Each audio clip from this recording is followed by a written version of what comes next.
Dans L'avenir d'une illusion, Freud s'exprimait en ces termes. Si vous voulez faire disparaître la religion de notre culture européenne, ce ne peut être qu'au moyen d'un autre système de doctrine qui reprendrait toutes les caractéristiques psychologiques de la religion, le sacré, la rigidité, l'intolérance, la même interdiction de penser pour se défendre. Pour Pierre Musso, cet autre système de doctrine porte un nom, l'industrie. Quand on parle d'industrie, à quoi devons-nous penser? Eh bien, il faut faire comme si nous pensions à une religion, la religion industrielle, justement.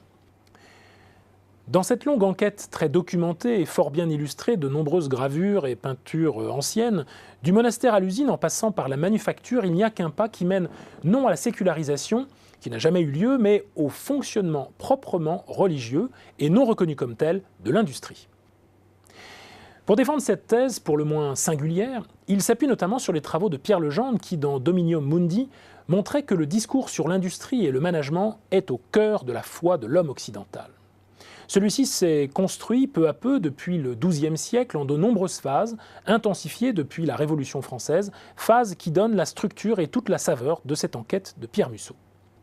Mais il y a plusieurs thèses dans ce livre. La plus réfutable est lorsqu'il déclare que cette nouvelle foi en la religion industrielle est comme le faux-né d'un nouveau christianisme technoscientifique.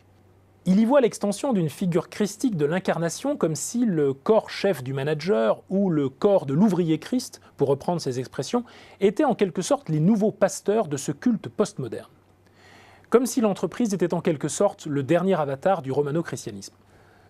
Or, il faut répondre ici que loin de se brancher sur quelques notions de théologie chrétienne que ce soit, la révolution managériale s'en est allée dans un sens opposé. Jamais plus elle ne s'interroge sur la question du pourquoi, mais concentre son effort sur la question du comment. Pierre Musso, de citer à contre-emploi Gilles Deleuze, auteur ne pouvant guère être accusé de prosélytisme chrétien, « Ce qui nous intéresse, expliquait-il dans ses entretiens avec Claire Parnet, c'est comment quelque chose marche, fonctionne, quelle machine ».